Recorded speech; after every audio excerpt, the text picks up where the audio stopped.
Program ILP Kesehatan segera diluncurkan di Kabupaten Pekalongan. Dinas Kesehatan Kabupaten Pekalongan akan segera meluncurkan program integrasi layanan primer ILP Kesehatan. Program ini bertujuan untuk meningkatkan kualitas layanan kesehatan di Kabupaten Pekalongan dan memberikan pelayanan kesehatan yang lebih baik dan terpercaya.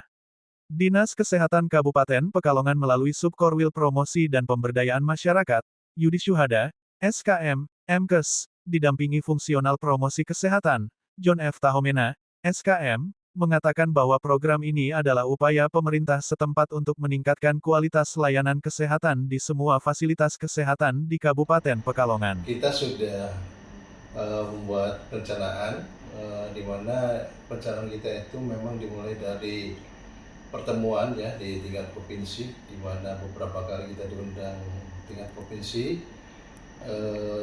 Kemenkes sendiri sudah launching di bulan Agustus tahun 2023, kemudian dilanjutkan di tingkat provinsi kemarin bulan April di 2023 di Solo, mengadakan pertemuan dengan kita semua, telah dihadiri oleh Bapak Kepala Dinas se-Jawa Tengah dalam rangka launching ILP di tingkat Jawa Tengah. Dengan modal itulah kita harus mengadakan ILP di tingkat kabupaten dengan segera ya.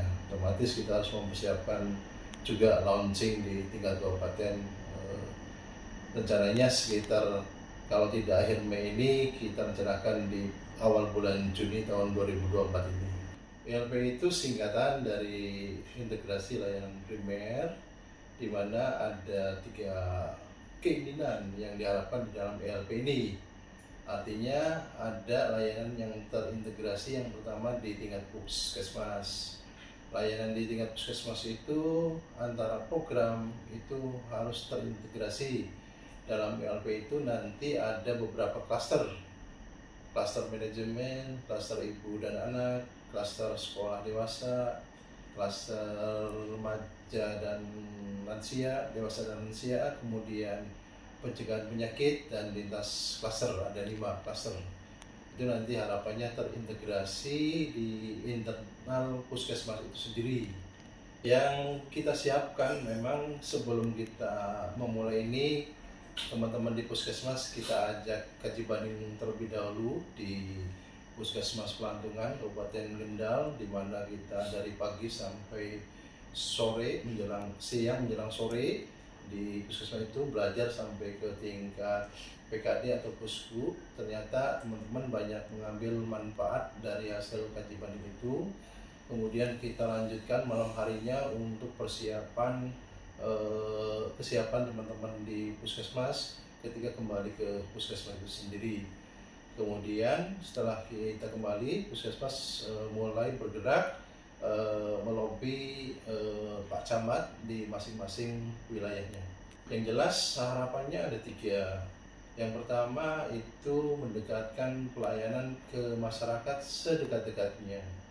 Jangan sampai masyarakat yang dari ujung desa pergi ke puskesmas yang jauh. Cukup bisa dilayani di tingkat desa melalui pustu atau PKD. Yang kedua itu melayani semua usia masyarakat dari bayi sampai lansia, itu yang namanya siklus hidup, semua terlayani, harapan itu. Jangan sampai sasarannya itu saja, tetapi bisa yang lain bisa mengakses pelayanan kesehatan tersebut. Terus yang terakhir adalah PWS, ada pemantauan wilayah setempat. Akhirnya warga masyarakat di desa tersebut bisa terpantau keadaan kesehatannya. Kira-kira di situ ada nggak kematian ibunya, kematian bayinya, stuntingnya berapa, kemudian yang hipertensi banyak tidak, yang jiwa ada nggak, kemudian punya penyakit DM ada nggak, terkontrol tidak mereka, terobati tidak, terlayani tidak, seperti itu. Dalam waktu dekat ini Kabupaten Pekalongan akan melaksanakan launching program ILP Kesehatan yang rencananya akan dilaksanakan pada akhir bulan Mei atau di awal bulan Juni tahun 2024. Dari Tim Liputan Kowarka TV mengabarkan. Jangan lupa subscribe, like, and comment untuk mendapatkan berita selanjutnya.